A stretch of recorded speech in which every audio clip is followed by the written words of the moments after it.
Why is not our federal government doing anything about helping Sergeant Andrew Tahmooressi? I hope I pronounced his name right. Why is anybody not doing anything about this? But they'll ship busloads of illegal immigrants into the country, and nothing gets said, nothing gets done. And if you try to stop it, you got militia groups down there, you'll be arrested for interfering with Homeland Security, which is supposed to be stopping this from happening. But yet, a Marine accidentally goes over the border, and he gets detained by Mexican officials, and our government won't lift a finger to help. It makes me sick, and I'm telling you right now, if I was in the military, I was down there, I would assemble a special forces group. I don't care if it was illegal or not. I would march into Mexico and get that man out of prison. And if I had the resources, I don't have military training, but if I had the weaponry, I had the people behind me, I would be a plane to Mexico, a plane to Texas, crossing over that Mexican border and physically removing this man out of that jail. And that's what all you people in the military need to do. Screw your commanders and all that. This is about a brother. You know what I mean? No brother left behind. There's old saying that we all go home and nobody goes home. And all you people in the military out there right now listening, you should be going down to Mexico, forming some kind of an alliance or something, and bringing that man home. And this is, I'm just fed up with this stuff. And I'm just so irate over this. And let's bring in his mother. We got her on the phone right now. Mrs. Tahmooressi, Jill Tahmooressi. And how you doing, ma'am?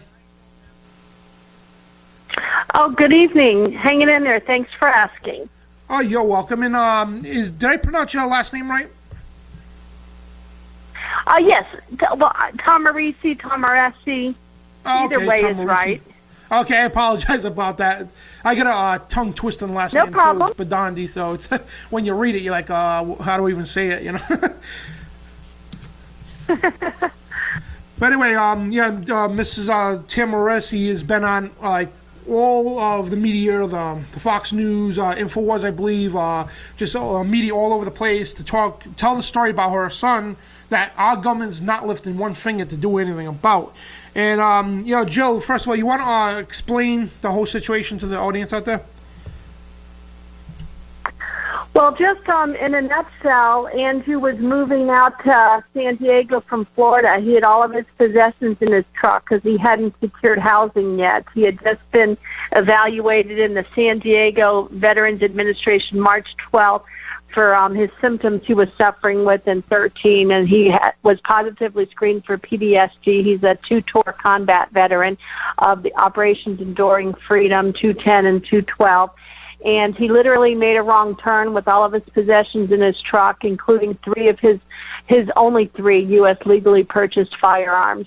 And he disclosed immediately to the first customs agent who stopped him. He stopped at the first customs agent to say, I made a wrong turn, got lost. Can you help me get turned around because I've got 3 guns in my truck? But that apparently wasn't an option. He's been in 2 different Mexican jails now since April 1st. Unbelievable. And, it's where is the help from our government? Why they're shipping, busloads of illegals into this country. And has any government officials been in contact with you to say, hey, we're trying to help out the situation? Yes, the legislative branch. That would include senators and congressmen. If you could look at the House resolution, I'm asking your listening audience to look at House Resolution 620, which is requesting that Mexico release Andrew back to the state so he can continue his PTSD treatment plan. See if your congressman or woman has signed on. If they haven't, please burn their their phone lines off the hook, and ask if they sign on to H.R. 620. That's authored by Ted Poe out of Texas. And also Congressman Duncan Hunter has been a staunch advocate of Andrews from day one. He's the one who helped get the 911 tape released, so your audience could listen to the 911 if they just Googled Tahmooressi 911 call. That, unfortunately, is not yet in the hands of the judge. 6 months later, it's stuck in a department of bureaucracy in Mexico. So I was hopeful that the White House, when they did finally respond to my WeThePetition.com, it took them 90 days, but they did respond. They said that they would be urging Mexico to expedite, but as of today, the judge does not have an authenticated 911 tape in his hands. So I would ask that the executive branch perhaps leverage a little bit more effectiveness. Unbelievable. And yeah, I'm just like lost for words because I was like doing a lot of studies on this earlier and reading the articles and whatnot. And you know, like Jill says, everybody get out there, you know, get on the heels of your congressman. Right here in Rhode Island, it's David Cicilline and what's the other, Langevin is the other congressman? I think so, yeah. Yeah, Langevin and Cicilline. So those of you who live in Rhode Island, get on these guys' butts. I mean, I know David Cicilline by acquaintance from another person. So I'm going to get on there and I'm going to see, hey, Dave, have you signed on to HR 620? So I'm going to get on that myself as well. Thank you. Jill.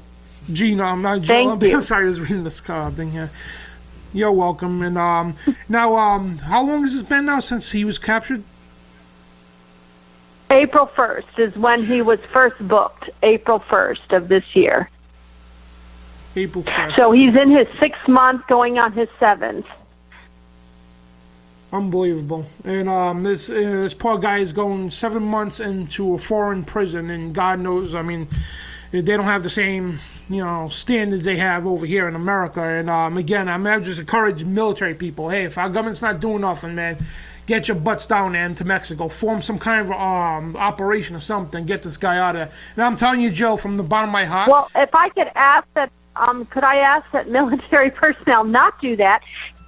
A very good Mexican attorney now. He was, I would, for the best word, I would say extorted by his first 2 Mexican attorneys that pretty much cleared out his bank account. But now he's got a 3rd Mexican attorney representing him, Fernando Benitez, and he is a proven criminal defense attorney. And Andrew is confident through the Mexican judicial system he will be able to get released through Mr. Benitez's skill. However, we need it sooner and not later, and that's why Congress, we really need to urge Congress to influence Mexico. This is our friendly neighbor to the south. Influence Mexico to expedite Andrew's due process. Like I said, the 911 tape isn't even in the judge's hands yet. Unbelievable. And yeah, I mean, I apologize about that because, you know, it just angers me. That's why I'm like, because, you know, the poor guy's been there since April. I know you get passionate. I know you get passionate. And America is passionate. Thank you, America, for rallying around the fight for Andrew's freedom. However, I certainly don't want anyone harmed. I don't want him to be a fugitive. He's an innocent man. He was innocent. He made a wrong turn. Who hasn't made a wrong turn? And so I'm confident that justice will prevail. It's just that it's moving as slow as molasses. So please, you know, ask your congressmen and women to urge Mexico to expedite his due process and get him released back to the States. Yeah, and again, I apologize about that. It's just like, you know, it angers me. My blood boils when I hear this, and the whole thing is, you know, we're also on fire is that because you know, again, third time I'm stating this, how Homeland Security is just busting in illegal immigrants from the border there, and but you know, nothing gets done about that. But you know, if he's got these, basically, if this does not work, I mean, hopefully it works. I'm hoping that, you know, because Mexico, yes, is a friendly neighbor of ours, and I'm sure if Barack Obama was to say, hey, you know, to the Mexican president, hey, listen, let's cut a deal with this, okay? Let's bring this man home, and we'll work something out. And I'm sure, you know, him or one of our ambassadors going to talk to the president to say, hey, listen, it was a mistake. Please release this guy. I'm sure, more than likely, sure that Mexico would release him. Well, I will say factually on the record, we are 6 months into this evidentiary phase of the judicial system, and Mexico has yet to bring forth any evidence that he knowingly was trying to drive into Mexico. I mean, there's absolutely no reason why he would drive into Mexico with all of his possessions. Yeah. When he was trying to find permanent housing in San Diego. He was under the care of the Veterans Administration. He actually has private health care through me, his father and I, because he's not he hasn't reached the end of his 26th year yet. So there's no reason why he would have been going into Mexico, and the prosecutors actually haven't brought forth any evidence. So it's just a matter of getting it through that judicial system down there, which is not the same as ours.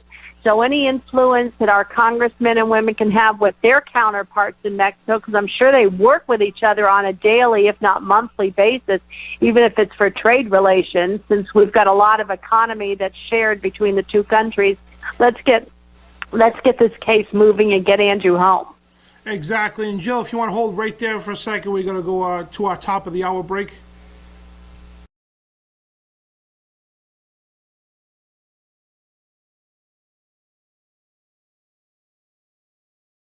Sergeant Andrew Tahmooressi, and we got his mom, Jill Tahmooressi, on the phone to explain what's going on here. And folks, this is a riveting story, and this could happen to anybody. So this is something you really need to pay attention to. And again, I apologize about the call of act of violence, whatever. It's just like, it's the American blood in you. You know what I mean? The resistance, the spirit of 1776 that kicks in when you hear a fellow brother that's in prison for wrongdoing. You just want to lash out, but for not wrongdoing. And Jill, we got my co-host Kevin LaPred that wants to ask you a few questions here. Sure. Hey, Jill, it's Kevin LaPred. How you doing? Hi, Kevin. Hanging in there. Thanks. I hear you. I was just I saw the 2-minute video when you were on Fox News, and they showed the sign that says turn around at the certain point, and the sign was like 2 feet 2 feet by 2 feet over to the left side. Yeah, really small, and it was on the ground. So right. Well, actually, yeah. On March 31st at 10:30 at night, it didn't even say it didn't have words. It just had it might have had words, but it was like you said, 1 foot by 2 foot. It was sitting on the ground like rubbish. And Andrew was in the far right lane. There's 5 left lanes on the left of him, and cars passing by. That sign at the far left lane sitting on the ground like rubbish would have been obscured from his sight. Now they have a huge one up and visible. Mexico put it up. It's about, 20 feet by 10 feet, huge blue lettering that says return to the USA. So there is a forensic crime scene expert that will be delivering the judge a report about the conditions at the border on March 31st because of the lack of return to USA signage and the fact that the on-ramp that Andrew took, thinking it would go north to San Diego, had graffiti written all over it. Now, that sign has also been replaced since March 31st. And so that's just more evidence to show to the judge how easy it is to end up where Andrew ended up that night. And it wouldn't happen tonight if he were to make the same mistake, because now there's a huge sign that says return to the USA. And you clearly know how to make a sharp left across 5 lanes of traffic to get out of there. But that night, Andrew didn't have that opportunity. Wow. I mean, not only did it call 911 and disclose, yes. right away he disclosed that he had his legal weapons. I mean, it's crazy how... Yes, just like you're supposed to. If you've got a concealed weapons, you immediately alert authority that you've got a concealed weapons. And his shotgun was packed in a suitcase in the back floorboard of his Ford F-150 four-door, and it's actually the shotgun he had when he went commercial fishing in Kodiak, Alaska for 6 months in 2007. So these are, regular shotgun, regular rifle, regular handgun, a lot of Americans own as their Second Amendment rights. He had those packed up with all of his possessions, and now he's 6 months in a Mexican jail. He's lost his truck. I don't know where that is. All of his possessions, including his gun. First 2 lawyers wiped out his bank account. He is now on a third lawyer who will get the job done. However, let's get Congress involved to expedite this process, please. I agree. I'm with you guys. I'm with you, Jill, 100%. I pray for Andrew. I've been praying for him for months now, of course. And I guess there's a couple of Marines also walking from some state somewhere? Oh, yes. It's been, we've definitely shared this journey, this traumatic event with many Americans, patriots, and military personnel, past, present, and future. And there's two, Terry Sharp and Alan Brown, who happen to be Marines, who found each other. Mr. Sharp started off, and 3 days later, Mr. Brown joined him. Lo and behold, they both served in the 3/6 Marine Battalion in Vietnam together. But they didn't know each other then. But now they're walking, and they will be at the Arlington Bridge Thursday at 8:30 in the morning on their way to the White House, 2.4 miles from the Arlington Bridge. If anyone's in the D.C. area on Thursday, they'll be marching onto the White House to respectfully try to bend the ears of anyone and ask for that phone call to be made from the White House to President Nieto. Amen. You know what? I stand with those guys for sure, too. You know, give those guys support for Andrew.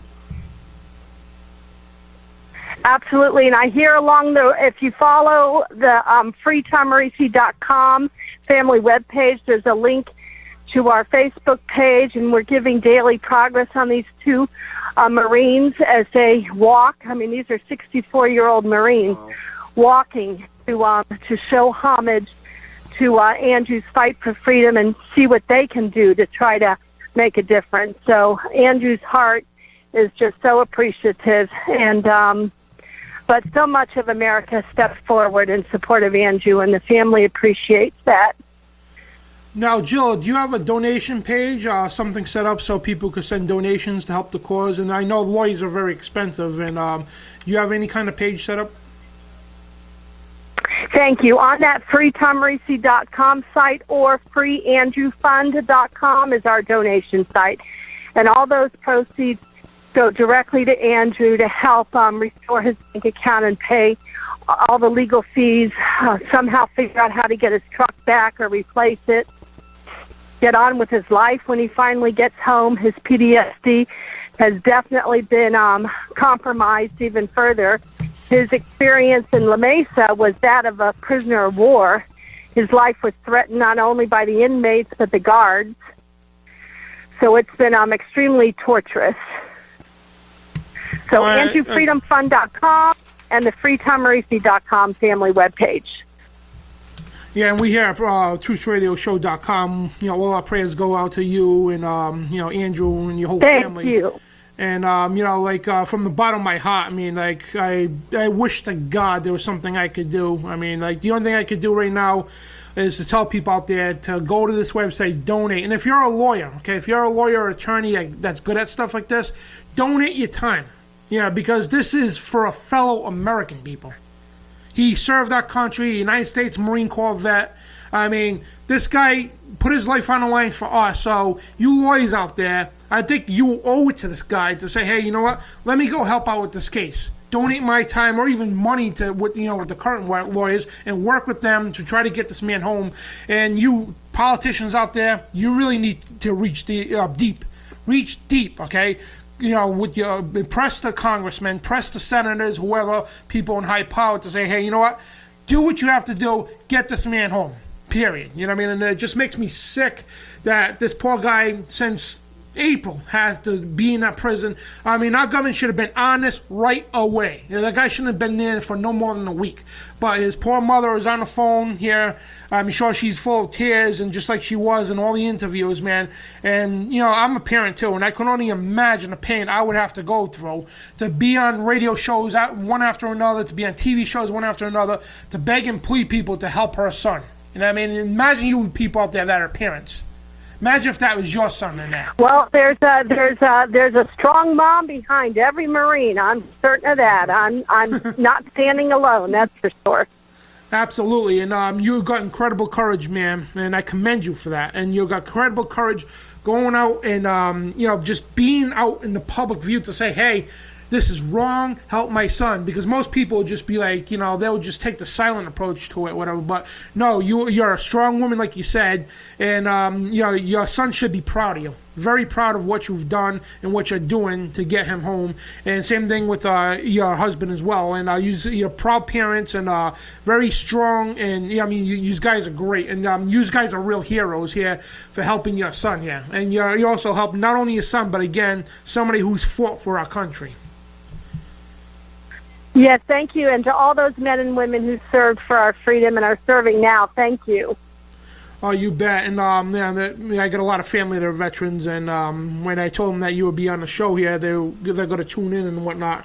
And they all told me to tell you the same thing, to hang in there, hang tough. And my uncle, he was a POW in Vietnam for almost 6 months. I mean, they tortured the guy. Oh, my goodness. So he said... oh, my goodness.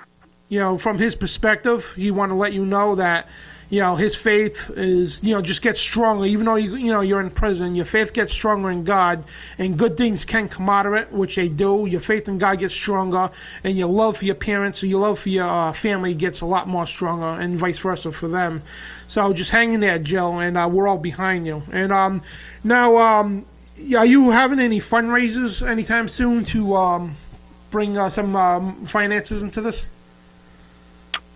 No, if each American person can go and even don't exchange out a cup of, what it would cost for a cup of coffee on that AndrewFreedomFund.com site, it certainly adds up. There's an address for those that don't want to put in a credit card or PayPal. You could do it. You could send me a check. And so every little bit helps. So thank you.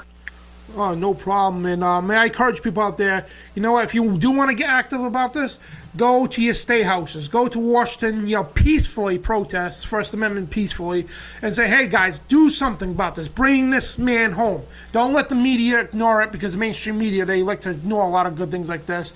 So make a big stink, folks. Get out there. Go to your representatives and say, hey, you know what? I want this man home. I want you to support me. You work for us. We don't work for you. We voted you in. You get your ass to Washington and tell the president, I want this man home now. Not tomorrow, now. And that's your job as American citizens. You tell the politicians what to do. And we got a misplace of power recently because people think politicians are in charge. No, you the people. The Constitution, Declaration of Independence states by Thomas Paine, we the people. That means we the people have to get active and tell our elected officials, say, hey, you're working for us. We want this man home, period. And thank you. You're welcome, Jill. And it's a pleasure to have you on and to get this information out. Because, again, when I first came upon this story, because, again, I pulled these articles up and, just this fire went raging through my heart. That's why I got a little violent at the time to say, everybody get down here and get them out. But, you just can't help it, you know what I mean?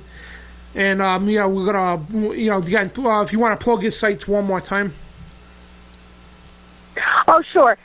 AndrewFreedomFund.com and FreeTahmooressi.com for links to everything about how you can help. FreeTahmooressi.com and AndrewFreedomFund.com. Thank you so much, Jill, for coming on.